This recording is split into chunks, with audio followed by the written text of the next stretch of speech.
ਨਵਾਂ ਪੀਕਾ act senate ਦੇ ਵਿੱਚੋਂ ਵੀ ਮਨਜ਼ੂਰ। ਪੱਤਰਕਾਰਾਂ ਤੇ ਇਮਰਾਨ ਖਾਨ ਦੀ ਸਿਆਸੀ ਪਾਰਟੀ ਵੱਲੋਂ ਇਹਤਜਾਜ ਤੇ ਵਾਕਆਊਟ। ਇਮਰਾਨ ਖਾਨ ਦੀ ਸਿਆਸੀ ਪਾਰਟੀ ਹਕੂਮਤੀ ਗੱਲਬਾਤ ਦੇ ਇਕੱਠ ਦੇ ਵਿੱਚ ਨਾ ਗਈ, ਬੂਹੇ ਬੰਦ।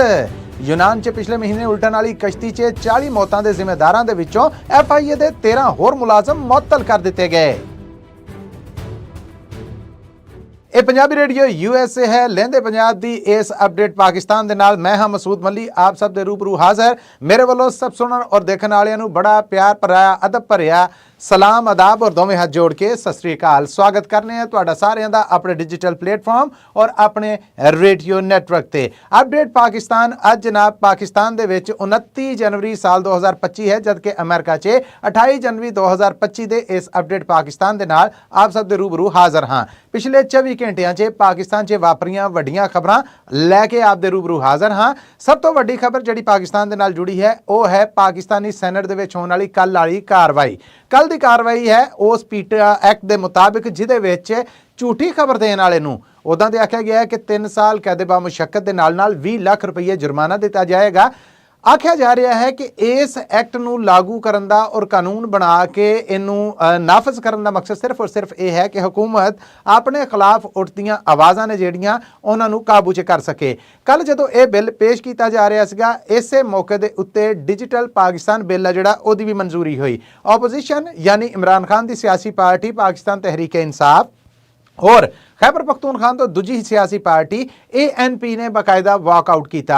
डिजिटल पाकिस्तान बिल के उत्ते ही उन्होंने वाकआउट हो गया सीगा। उस तो बाद शिबली फराज जेडे कि सैनट दे विच इमरान खान की सियासी पार्टी तो ने और ऑपोजिशन लीडर ने वो बाकायदा तौर पर सैनट डाइज के सामने गए। चेयरमैन सैनट का वो जोड़ा वड्डा एक तख्त सजा हुंदा उहदे सामने गए और उन्हां दी बड़ी सख्त कलामी है जिहड़ी कोई कहंदे ने कि माड़े चंगे बोल ने जिहड़े वो सैकटरी सैनट दे नाल होए।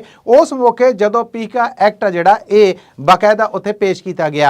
छेकवार इहदियां मंजूरियां हुईयां, जिहदे तो बाद सैनट प्रैस गैलरी दे विचों पत्रकारां ने वाकआउट कर दिता। पत्रकारां दा यह आखना सीगा कि इस बिल दे मामले दे उत्ते किसी ने पत्रकारां दे बारे ये बिल बन रहा है पर साडे नाल किसी ने कोई सलाह मशवरा नहीं किया।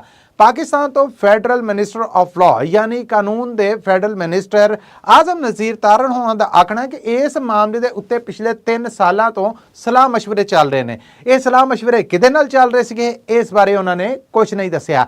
पत्रकारों वालों जो सैनट के विचों जिन्होंने कहते हैं कि प्रैस गैलरी चों वाकआउट किया गया तो शिबली फराज होना का उस वेले चेयरमैन सैनट को आखना सीगा कि यह एक जुल्म है, ये एक काला बिल है और जिन्हां बारे है वो भी वाकआउट कर रहे हैं। ठीक है, ओपोजिशन तुसीं कुछ नहीं समझते ना समझो, पर पत्रकार ने जिहड़े इमरान खान की सियासी पार्टी तो नहीं, पत्रकार तंजीमां ने जिहड़ियां इमरान खान की सियासी पार्टी तो नहीं है। उहदे विच बहुत सारे पत्रकार ऐसे भी होणगे जिहड़े तुहानूं चंगे लगदे होणगे। ये सारे पत्रकारां ने इस वेले इत्थों वाकआउट कर दिता और सैनट की आज की कार्रवाई का बाइकआउट कर दिता है। शिबली फराज होना ने भी इस मौके पर ऐलान किया कि साडी सियासी पार्टी और साडे हामी इस वेले सैनट की इस कार्रवाई का वाकआउट करके एहतजाज करके असीं अपना एहतजाज रिकॉर्ड कराउंदियां होइयां कार्रवाई तो परां हो रहे हैं। मैंबर उहदा ते बैठे रहे पर इस मौके पर सख्त शोर शराबा जिहड़ा वो पैंदा रहा। जदों जदों इहदी शिकवार मंजूरी हुंदी रही उदों उदों पाकिस्तान तहरीक इंसाफ के जिहड़े हामी सन और उन्हां दे जिहड़े सैनेटर सन उन्होंने हुकूमती जिम्मेदारां के खिलाफ सख्त नारेबाजी है जिहड़ी वो कीती। पर इस सख्त नारेबाजी दे विच वो पीका एक्ट कानून जिहड़ा पहला नैशनल असैंबली चों अचानक और 10 मिनटां दे विच आया भी और मंजूर भी हो गया, उन्होंने बाकायदा हुण पाकिस्तानी सैनट ने उहदी मंजूरी दे दी है, जिहदे तो बाद एक कानून बन के पूरे पाकिस्तान च लागू हो चुका है।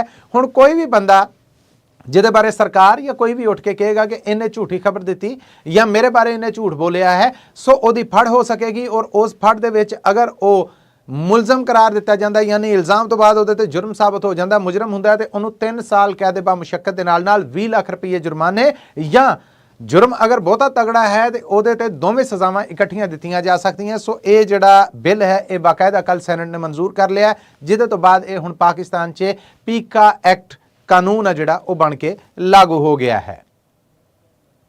ਕੱਲ ਇਮਰਾਨ ਖਾਨ ਦੀ ਸਿਆਸੀ ਪਾਰਟੀ ਨੂੰ ਸੱਦਾ ਦਿੱਤਾ ਗਿਆ ਸੀਗਾ ਸਪੀਕਰ ਨੈਸ਼ਨਲ ਅਸੈਂਬਲੀ ਅਯਾਜ਼ ਸਾਦਕ ਹੋਣਾ ਵੱਲੋਂ ਕਿ ਆਓ ਆ ਕੇ ਬਹਿ ਕੇ ਸਿਆਸੀ ਮਾਮਲਾਤ ਨੇ ਜਿਹੜੇ ਇਹ ਹੱਲ ਕਰਨੇ ਹਾਂ। ਆਪਣੇ ਸੁਣਨ ਵਾਲੇ ਨੂੰ ਅਪਡੇਟ ਕਰਦੇ ਜਾਈਏ ਕਿ ਇਮਰਾਨ ਖਾਨ ਦੀ ਸਿਆਸੀ ਪਾਰਟੀ ਇਸ ਇਕੱਠ 'ਚ ਨਹੀਂ ਗਈ। ਇਸ ਤੋਂ ਬਾਅਦ ਬੂਹੇ ਹੋ ਗਏ ਸਿਆਸੀ ਤੌਰ ਤੇ ਬੰਦ। ਕਿਹੜੇ? ਗੱਲਬਾਤ ਵਾਲੇ। ਉਹ ਗੱਲਬਾਤ ਜਿਹੜੀ ਇਮਰਾਨ ਖਾਨ ਦੀ ਸਿਆਸੀ ਪਾਰਟੀ ਔਰ ਹਕੂਮਤੀ ਧੜਿਆਂ ਵਿਚਕਾਰ ਚੱਲਣ ਰਹੀ ਸੀਗੀ। ਹੁਕਮਰਾਨ ਧੜੇ ਵੱਲੋਂ ਬਾਕਾਇਦਾ ਇਸ ਗੱਲਬਾਤ ਨੂੰ ਬਚਾਉਣ ਦੀ ਕੋਸ਼ਿਸ਼ ਕੀਤੀ ਗਈ। ਸੈਨੇਟਰ ਇਰਫਾਨ ਸਦੀਕੀ ਹੋਣੇ ਨੇ ਜਿਹੜੇ ਉਹਨਾਂ ਦੀ ਪ੍ਰਾਈਮ ਮਿਨਿਸਟਰ ਸ਼ਹਿਬਾਜ਼ ਸ਼ਰੀਫ ਹੋਣਾ ਦੇ ਨਾਲ ਵੀ ਮੁਲਾਕਾਤ ਹੋਈ। ਉਹਨਾਂ ਨੇ ਇਸ ਬਾਰੇ ਉਹਨਾਂ ਨੂੰ ਅਪਡੇਟ ਵੀ ਕੀਤਾ। ਸਾਰੀ ਇਮਰਾਨ ਖਾਨ ਦੀ ਸਿਆਸੀ ਪਾਰਟੀ ਦੀਆਂ ਮੰਗਾਂ ਔਰ ਡੈਡਲੌਗ ਜਾਂ ਜ਼ਿੱਦ ਜਿਹੜੀ ਸੀਗੀ ਉਸ ਬਾਰੇ ਵੀ ਦੱਸਿਆ। ਪਰ ਉਹਦੇ ਤੇ ਪ੍ਰਾਈਮ ਮਿਨਿਸਟਰ ਦਾ ਸਿਰਫ ਇੰਨਾ ਬਿਆਨ ਸਾਹਮਣੇ ਆਇਆ ਕਿ ਇਹ ਗੱਲਬਾਤ ਚੱਲਦੀ ਰਹਿਣੀ ਚਾਹੀਦੀ ਸੀਗੀ, ਬੂਹੇ ਬੰਦ ਕਰਨਾ ਠੀਕ ਨਹੀਂ ਹੈ। ਹੁਕਮਰਾਨ ਜਮਾਤ ਪਾਕਿਸਤਾਨ ਮੁਸਲਿਮ ਲੀਗ ਨੂਨ ਦੇ ਜ਼ਿੰਮੇਦਾਰਾਂ ਵੱਲੋਂ ਇਹ ਵੀ ਆਖਿਆ ਗਿਆ ਕਿ ਇਹ ਬੂਹੇ ਬੰਦ ਕਰਨ ਦੀ ਸਾਰੀ ਜ਼ਿੰਮੇਵਾਰੀ ਹੈ ਜਿਹੜੀ ਇਹ ਇਮਰਾਨ ਖਾਨ ਦੀ ਸਿਆਸੀ ਪਾਰਟੀ ਤੇ ਹੋਏਗੀ। ਹੁਣ ਜਦੋਂ ਕਿ ਇਮਰਾਨ ਖਾਨ ਦੀ ਸਿਆਸੀ ਪਾਰਟੀ ਨੇ ਬੂਹੇ ਬੰਦ ਕਰ ਦਿੱਤੇ ਨੇ, ਉਹ ਆਪਣੇ ਇਸ ਕਾਲ ਦੇ ਉੱਤੇ ਪਹਿਰਾ ਦੇਣ ਦੇ ਨੇ ਕਿ ਹੁਕਮਰਾਨਾਂ ਕੋਲ ਕਿਸੇ ਕਿਸਮ ਦਾ ਕੋਈ ਇਖਤਿਆਰ ਹੈ ਹੀ ਨਹੀਂ। ਇਮਰਾਨ ਖਾਨ ਦੀ ਸਿਆਸੀ ਪਾਰਟੀ ਦੇ ਕੁਝ ਜ਼ਰੀਆਂ ਦਾ ਇਹ ਆਖਣਾ ਹੈ ਕਿ ਜਦੋਂ ਸਾਡੀ ਇਮਰਾਨ ਖਾਨ ਯਾਨੀ ਸਾਡੀ ਪਾਰਟੀ ਦਾ ਉਹ ਲੀਡਰ ਜਿਹਦੇ ਉੱਤੇ ਝੂਠੇ ਸਿਆਸੀ ਮੁਕੱਦਮੇ ਬਣਾ ਕੇ ਉਹਨੂੰ ਜੇਲ੍ਹ 'ਚ ਬੰਦ ਕੀਤਾ ਗਿਆ, ਉਹਦੇ ਨਾਲ ਇੱਕ ਮੁਲਾਕਾਤ ਹੀ ਨਹੀਂ ਕਰਾ ਸਕਦੇ। ਇੱਕ ਬੰਦਾ, ਇੱਕ ਇਹਨਾਂ ਦਾ ਜ਼ਿੰਮੇਦਾਰ ਹੈ ਜਿਹੜਾ ਉਹ ਇੱਕ ਪ੍ਰੋਟੈਕਸ਼ਨ ਆਰਡਰ ਕੱਢਦਾ ਹੈ ਕਿ ਇਹ ਇਮਰਾਨ ਖਾਨ ਦੀ ਸਿਆਸੀ ਪਾਰਟੀ ਦੇ ਇੰਨੇ ਲੀਡਰ ਨੇ, ਇਹਨਾਂ ਦੀ ਮੁਲਾਕਾਤ ਕਰਾਈ ਜਾਏ ਕਿਉਂਕਿ ਹੁਕੂਮਤ ਦੇ ਨਾਲ ਇਹਨਾਂ ਦੀ ਗੱਲਬਾਤ ਚੱਲ ਰਹੀ ਹੈ। ਔਰ ਉਸ ਗੱਲਬਾਤ ਬਾਰੇ ਇਹਨਾਂ ਨੇ ਅਖੀਰਲੀ ਸਲਾਹ ਜਿਹੜੀ ਇਮਰਾਨ ਖਾਨ ਕੋਲੋਂ ਲੈਣੀ ਹੈ, ਉਹ ਸਲਾਹ ਦੇਗਾ ਤੇ ਇੱਕ ਕੋਲ ਕਰਾਰ ਕਰ ਸਕਣਗੇ, ਕੋਈ ਸਮਝੌਤਾ ਕਰ ਸਕਣਗੇ। ਪਰ ਸਾਡੀ ਉਸ ਪ੍ਰੋਟੈਕਸ਼ਨ ਆਰਡਰ ਦੇ ਉੱਤੇ ਵੀ ਇਮਰਾਨ ਖਾਨ ਦੇ ਨਾਲ ਮੁਲਾਕਾਤ ਨਹੀਂ ਕਰਵਾਈ ਜਾਂਦੀ। ਦੱਸਿਆ ਜਾਏ ਕਿ ਇੱਕ ਸੁਪਰਿੰਟੈਂਡੈਂਟ ਜੇਲ੍ਹ ਜਿਹੜਾ ਉਹ ਤਗੜਾ ਹੋਇਆ ਜਾਂ ਉਹ ਹਕੂਮਤੀ ਪ੍ਰੋਟੈਕਸ਼ਨ ਆਰਡਰ ਜਿਨ੍ਹਾਂ ਨੂੰ ਉਹਨੇ ਮੰਨਿਆ ਹੀ ਨਹੀਂ ਔਰ ਹਵਾ 'ਚ ਸੁੱਟ ਦਿੱਤਾ। ਇਸ ਮੌਕੇ ਦੇ ਉੱਤੇ ਅਸੀਂ ਸਾਫ਼ ਕਹਿ ਦੇਣਾ ਚਾਹੁੰਦੇ ਹਾਂ ਕਿ ਹੁਕੂਮਤ ਕੋਲ ਕੋਈ ਇਖਤਿਆਰ ਹੈ ਹੀ ਨਹੀਂ। ਉਹਨਾਂ ਦੇ ਪਿੱਛੇ ਡੋਰੀਆਂ ਨੇ ਐਸਟੈਬਲਿਸ਼ਮੈਂਟ ਦੀਆਂ ਜਾਂ ਕਿਸੇ ਹੋਰ ਦੀਆਂ। ਇਮਰਾਨ ਖਾਨ ਦੀ ਸਿਆਸੀ ਪਾਰਟੀ ਦਾ ਇਸ ਗੱਲ ਰਾਹੀਂ ਇਹ ਆਖਣਾ ਹੈ ਕਿ ਇਹ ਅਸਲ ਦੇ ਵਿੱਚ ਡੋਰੀਆਂ ਨੇ ਜਿਹੜੀਆਂ ਇਹ ਫੌਜ ਦੇ ਕੋਲ ਨੇ। ਫੌਜ ਜਿੰਨੀ ਕਿ ਡੋਰੀ ਹਿਲਾਉਂਦੀ ਹੈ ਉਹਨਾਂ ਹੁਕਮਰਾਨ ਧੜਾ ਜਾਂ ਇਤਿਹਾਦੀ ਧੜਾ ਜਿਹੜਾ ਇਹ ਹਿੱਲ ਪੈਂਦਾ ਆ। ਇਸ ਤੋਂ ਅੱਡ ਨਾ ਇਹਨਾਂ ਕੋਲ ਕੋਈ ਇਖਤਿਆਰ ਹੈ ਔਰ ਨਾ ਇਹ ਇਖਤਿਆਰ ਰੱਖਦੇ ਨੇ। ਇਸ ਤਰ੍ਹਾਂ ਇਹ ਗੱਲਬਾਤ ਦਾ ਦੌਰ ਆ ਜਿਹੜਾ ਇਹ ਤੇ ਹੀ ਇੱਕ ਵਾਰ ਮੁੱਕ ਗਿਆ ਹੈ ਔਰ ਉਹ ਉਮੀਦ ਜਿਹੜੀ ਬਣੀ ਸੀਗੀ ਕਿ ਸ਼ਾਇਦ ਕੋਈ ਨਾ ਕੋਈ ਮਾਮਲੇ ਨੇ ਜਿਹੜੇ ਉਹ ਬਣਨ ਸਮਰਨਗੇ, ਉਹ ਜਮੂਦ ਦਾ ਸ਼ਿਕਾਰ ਹੋ ਗਏ ਨੇ, ਜਾਮ ਹੋ ਗਏ ਨੇ, ਜ਼ੰਗਾਰ ਲੱਗ ਗਿਆ ਹੈ। ਇਹ ਜ਼ੰਗਾਰ ਹੁਣ ਕਿੰਨਾ ਪੁਰਾਣਾ ਹੁੰਦਾ ਆ, ਕਦੋਂ ਦੁਬਾਰਾ ਖੁੱਲਦਾ ਆ, ਗੱਲਬਾਤ 'ਚ ਕਦੋਂ ਵਾਪਸੀ ਹੁੰਦੀ ਹੈ। ਦੂਸਰੇ ਪਾਸੇ ਇਮਰਾਨ ਖਾਨ ਦੀ ਸਿਆਸੀ ਪਾਰਟੀ ਨੇ 31 ਜਨਵਰੀ ਤੋਂ ਮੁਲਕ ਭਰ ਦੇ ਵਿੱਚ ਫਿਰ ਇhtਜਾਜ ਕਰਨ ਦਾ ਐਲਾਨ ਕਰ ਦਿੱਤਾ ਹੈ। ਸੂਬਾ ਖੈਬਰ ਪਖਤੂਨਖਵਾ ਤੋਂ ਸੂਬਾ ਸਰਕਾਰ ਜੋ ਕਿ ਇਮਰਾਨ ਖਾਨ ਦੀ ਹੈ, ਉਹਨਾਂ ਦਾ ਇਹ ਆਖਣਾ ਹੈ ਕਿ ਅਸੀਂ ਪੰਜਾਬ ਨੂੰ ਜਾਣ ਵਾਲੇ ਸਾਰੇ ਰਾਹ ਬੰਦ ਕਰ ਦੇਵਾਂਗੇ। ਇੱਕ ਵਾਰ ਫਿਰ ਇਸਲਾਮਾਬਾਦ ਵਾਲੇ ਪਾਸੇ ਅਸੀਂ ਲੌਂਗ ਮਾਰਚ ਔਰ ਇhtਜਾਜ ਜਿਹੜਾ ਉਹ ਕਰ ਸਕਨੇ ਹਾਂ। ਜਦ ਕਿ ਕੱਲ ਇਮਰਾਨ ਖਾਨ ਦੀ ਸਿਆਸੀ ਪਾਰਟੀ ਦੇ ਉਗੜਵੇਂ ਲੀਡਰ ਨੇ ਜਿਹੜੇ ਉਹਨਾਂ ਦੀ ਮੌਲਾਨਾ ਫਜ਼ਲੁਰ ਰਹਿਮਾਨ ਦੇ ਨਾਲ ਵੀ ਮੁਲਾਕਾਤ ਹੋਈ ਹੈ, ਜਿਹਦੇ 'ਚ ਉਹਨਾਂ ਨੂੰ ਸੱਦਾ ਦਿੱਤਾ ਗਿਆ ਕਿ ਆਓ ਅਸੀਂ ਹਕੂਮਤ ਦੇ ਖਿਲਾਫ, ਹੁਕਮਰਾਨਾਂ ਦੇ ਖਿਲਾਫ ਇੱਕ ਅਲਾਇੰਸ ਬਣਾਉਣ ਜਾ ਰਹੇ ਹਾਂ, ਉਹਦਾ ਹਿੱਸਾ ਬਣੋ। ਮੌਲਾਨਾ ਫਜ਼ਲੁਰ ਰਹਿਮਾਨ ਉਹਨਾਂ ਨੇ ਇਸ ਬਾਰੇ ਕੋਈ ਹਾਮੀ ਤਾਂ ਨਹੀਂ ਭਰੀ, ਪਰ ਇਮਰਾਨ ਖਾਨ ਦੀ ਸਿਆਸੀ ਪਾਰਟੀ ਨੇ ਮੀਡੀਆ ਦੇ ਸਾਹਮਣੇ ਆ ਕੇ ਇਹ ਇਕਰਾਰ ਕੀਤਾ ਹੈ ਕਿ ਮੌਲਾਨਾ ਫਜ਼ਲੁਰ ਰਹਿਮਾਨ ਨੂੰ ਮਿਲਣ ਦੀ ਔਰ ਇਸ ਮੁਲਾਕਾਤ ਦੀ ਜਿਹੜੀ ਇੱਕ ਵਜ੍ਹਾ ਜਾਂ ਇਹਦਾ ਜਿਹੜਾ ਇੱਕ ਸਬਬ ਸੀਗਾ ਉਹ ਇਹੋ ਹੀ ਸੀਗਾ ਕਿ ਅਸੀਂ ਹੁਕਮਰਾਨਾਂ ਦੇ ਖਿਲਾਫ ਹੁਣ ਬਾਕਾਇਦਾ ਤੌਰ ਤੇ ਇੱਕ ਅਲਾਇੰਸ ਬਣਾਉਣ ਜਾ ਰਹੇ ਹਾਂ, ਇੱਕ ਧੜਾ ਬਣਾਉਣ ਜਾ ਰਹੇ ਹਾਂ ਔਰ ਉਹਦੇ 'ਚ ਉਹਨਾਂ ਨੂੰ ਆਉਣ ਵਾਸਤੇ ਆਖਿਆ ਗਿਆ ਹੈ। ਮੌਲਾਨਾ ਫਜ਼ਲੁਰ ਰਹਿਮਾਨ ਹੋਣਾ ਨੇ ਸੋਚਣ ਦਾ ਵਕਤ ਮੰਗਿਆ ਆ। ਵੇਖੋ ਉਹ ਕੀ ਕਹਿੰਦੇ ਨੇ। ਡੰਕੀ ਲਾ ਕੇ ਦੂਸਰੇ ਦੇਸ਼ਾਂ ਨੂੰ ਜਾਣਾ ਔਰ ਖਾਸ ਕਰ ਯੂਰਪ ਨੂੰ ਜਾਣਾ ਇੱਕ ਸੁਪਨਾ ਹੈ ਜਿਹਦੇ ਪੂਰੇ ਕਰਦਿਆਂ ਕਈ ਲੋਕ ਪਾਣੀ ਦੀਆਂ ਲਹਿਰਾਂ ਦੀ ਨਜ਼ਰ ਹੋ ਗਏ, ਆਪਣੀ ਜ਼ਿੰਦਗੀ ਗਵਾ ਬੈਠੇ। ਪਿਛਲੇ ਮਹੀਨੇ ਯਾਨੀ ਦਸੰਬਰ ਦੇ ਵਿੱਚ ਯੂਨਾਨ 'ਚ ਉਲਟਣ ਵਾਲੀ ਉਹ ਕਸ਼ਤੀ ਜਿਹਦੇ 'ਚ 40 ਤੋਂ ਵੱਧ ਪਾਕਿਸਤਾਨੀਆਂ ਦੀ ਹਲਾਕਤ ਹੋਈ ਸੀਗੀ, ਉਹ ਮਾਮਲਾ ਹਜੇ ਰੁਕਿਆ ਨਹੀਂ। ਡਾਇਰੈਕਟਰ ਜਨਰਲ FIA ਨੇ ਇਸ ਮਾਮਲੇ ਦੇ ਉੱਤੇ ਬਾਕਾਇਦਾ ਇਨਕੁਆਇਰੀ ਕੀਤੀ ਹੈ। ਇਸ ਇਨਕੁਆਇਰੀ ਤੋਂ ਬਾਅਦ 13 ਹੋਰ ਲੋਕ ਨੇ ਜਿਹੜੇ FIA ਦੇ ਜ਼ਿੰਮੇਦਾਰ, ਜਿਨ੍ਹਾਂ 'ਚ ਇੱਕ ਇੰਸਪੈਕਟਰ ਵੀ ਹੈ, ਸਬ ਇੰਸਪੈਕਟਰ ਵੀ ਨੇ, ਕੁਝ ਕਾਂਸਟੇਬਲ ਵੀ ਨੇ, ਹੈਡ ਕਾਂਸਟੇਬਲ ਵੀ ਨੇ। ਇਹਨਾਂ ਸਾਰੇ 13 ਦੇ 13 ਲੋਕਾਂ ਨੂੰ ਕੱਲ ਮੁਅੱਤਲ ਕਰ ਦਿੱਤਾ ਗਿਆ ਹੈ। ਇਨਕੁਆਇਰੀ ਤੋਂ ਬਾਅਦ ਇਹ ਦੋਸ਼ੀ ਕਰਾਰ ਦਿੱਤੇ ਗਏ ਔਰ ਆਖਿਆ ਗਿਆ ਕਿ ਫੈਸਲਾਬਾਦ 에ਅਰਪੋਰਟ ਤੋਂ ਕਿਸ ਤਰ੍ਹਾਂ ਇਹ ਲੋਕ ਨੇ ਜਿਹੜੇ ਇਹ ਬਾਹਰ ਗਏ ਔਰ ਉਸ ਤੋਂ ਬਾਅਦ ਅੱਗੇ ਨੇ ਜਿਹੜੇ ਉਹਨਾਂ ਨੇ ਯੂਰਪ ਵਾਸਤੇ ਗੈਰ ਕਾਨੂੰਨੀ ਸਫ਼ਰ ਕੀਤਾ। ਦੁਬਈ ਤੱਕ ਜਾਣ ਵਾਸਤੇ ਇਹਨਾਂ ਦੀ ਜਾਂਚ ਪੜਤਾਲ ਕਾਗਜ਼ਾਂ ਦੀ ਜਿਹੜੀ ਉਹਦੇ 'ਚ ਨਲਾਇਕੀ ਹੋਈ। ਇਹ ਵੀ ਆਖਿਆ ਜਾ ਰਿਹਾ ਹੈ ਕਿ FIA ਦੇ ਇਹਨਾਂ ਜ਼ਿੰਮੇਦਾਰਾਂ ਨੇ, ਇਹਨਾਂ ਮੁਲਾਜ਼ਮਾਂ ਨੇ ਰਿਸ਼ਵਤ ਲਈ ਸੀ ਔਰ ਰਿਸ਼ਵਤ ਬਦਲੇ ਉਹਨਾਂ ਨੂੰ ਆਖਿਆ ਕਿ ਠੀਕ ਹੈ ਤੁਸੀਂ ਜਹਾਜ਼ 'ਤੇ ਬਹਿ ਕੇ ਉੱਥੇ ਤੱਕ ਚਲੇ ਜਾਓ ਔਰ ਅੱਗੋਂ ਫਿਰ ਮੌਤ ਦੇ ਮੂੰਹ 'ਚ ਜਾਣਾ ਤੁਹਾਡੀ ਆਪਣੀ ਜ਼ਿੰਮੇਦਾਰੀ ਹੈ। ਇਹ ਵੀ ਆਖਿਆ ਜਾ ਰਿਹਾ ਕਿ FIA ਦੇ ਇਹਨਾਂ ਲੋਕਾਂ ਨੂੰ ਬਾਕਾਇਦਾ ਇਸ ਬਾਰੇ ਪਤਾ ਹੁੰਦਾ ਹੈ ਕਿਉਂਕਿ ਇਹ ਬਾਕਾਇਦਾ ਇੱਕ ਗੈਂਗ ਦਾ ਹਿੱਸਾ ਨੇ।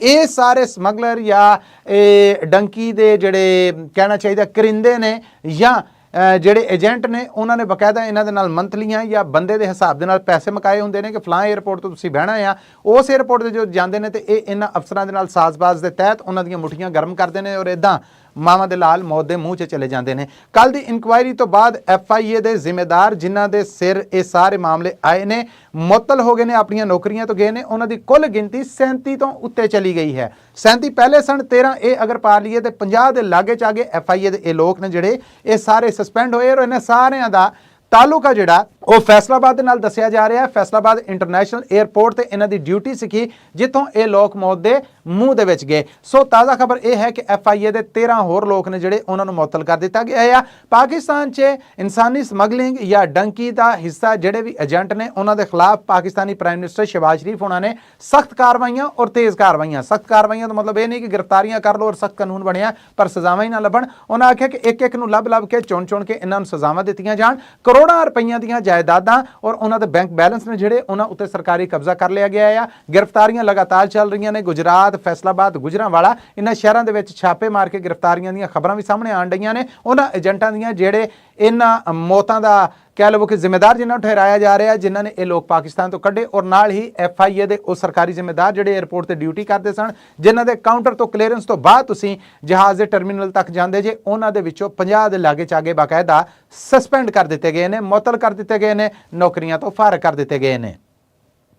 ਲੋ ਜੀ, ਪਾਕਿਸਤਾਨ ਦੇ ਨਾਲ ਜੁੜੀਆਂ ਇਹਨਾਂ ਖਬਰਾਂ ਚੋਂ ਅੱਜ ਲਈ ਇੰਨਾ ਹੀ। ਮਸੂਦ ਮੱਲੀ ਨੂੰ ਪੰਜਾਬੀ ਰੇਡੀਓ USA ਦੇ ਡਿਜੀਟਲ ਪਲੇਟਫਾਰਮ ਸਾਡੇ ਰੇਡੀਓ ਨੈਟਵਰਕ ਤੋਂ ਦਵੋ ਇਜਾਜ਼ਤਾਂ। ਪਾਕਿਸਤਾਨ ਦੇ ਨਾਲ ਜੁੜੀਆਂ ਕੁਝ ਹੋਰ ਗੈਰ ਜਾਨਬਦਾਰ ਖਬਰਾਂ ਜਿਨ੍ਹਾਂ ਦੇ ਵਿੱਚ ਸੱਚ ਹੈ ਜਿਹੜਾ ਉਹ ਲੁਕਿਆ ਹੈ ਔਰ ਪਾਕਿਸਤਾਨੀ ਮੀਡੀਆ ਦੇ ਉੱਤੇ ਬਲੈਕ ਆਊਟ ਕਾਰਨ ਤੁਸੀਂ ਉਹ ਨਹੀਂ ਜਾਣ ਸਕਦੇ, ਅਸੀਂ ਉਹ ਤੁਹਾਡੇ ਤੱਕ ਪਹੁੰਚ ਕਰਨ ਦੀ ਪੂਰੀ ਕੋਸ਼ਿਸ਼ ਔਰ ਯਤਨ ਕਰਾਂਗੇ। ਬਸ ਤੁਸੀਂ ਜੁੜੇ ਰਹਿਣਾ ਪੰਜਾਬੀ ਰੇਡੀਓ USA ਦੇ ਨਾਲ। ਸਾਡੇ ਡਿਜੀਟਲ ਪਲੇਟਫਾਰਮਸ ਨੇ ਜਿਹੜੇ ਉਹਨਾਂ ਨੂੰ ਸਬਸਕ੍ਰਾਈਬ ਕਰੋ, ਘੰਟੀ ਦਾ ਬਟਨ ਨੱਪੋ ਤਾਂ ਕਿ ਤੁਹਾਡੇ ਤੱਕ ਅਪਡੇਟਸ ਨੇ ਜਿਹੜੀਆਂ ਉਹ ਪਹੁੰਚਦੀਆਂ ਰਹਿਣ। ਅੱਜ ਦੇ ਅਪਡੇਟ ਪਾਕਿਸਤਾਨ ਚੋਂ ਮਸੂਦ ਮੱਲੀ ਨੂੰ ਮਾਈਕ੍ਰੋਫੋਨ ਔਰ ਕੈਮਰੇ ਦੇ ਇਸ ਪਾਸੇ ਇਜਾਜ਼ਤ ਦਿਵੋ, ਅਹਿਸਾਸ ਦੇ ਨਾਲ, ਇਸ ਉਮੀਦ ਦੇ ਨਾਲ ਕਿ ਕੁਝ ਅਗਲਾ ਤਾਜ਼ਾ ਬਤਾਜ਼ਾ ਲੈ ਕੇ ਫਿਰ ਤੁਹਾਡੇ ਸਾਹਮਣੇ ਤੁਹਾਡੇ ਰੂਬਰੂ ਹਾਜ਼ਰ ਹੋਵਾਂਗੇ। ਉਸ ਮੁਲਾਕਾਤ ਤੱਕ ਲਈ ਤੁਹਾਡਾ ਮੇਰਾ ਸਾਡਾ ਸਾਰਿਆਂ ਦਾ ਰੱਬ ਰਾਖਾ।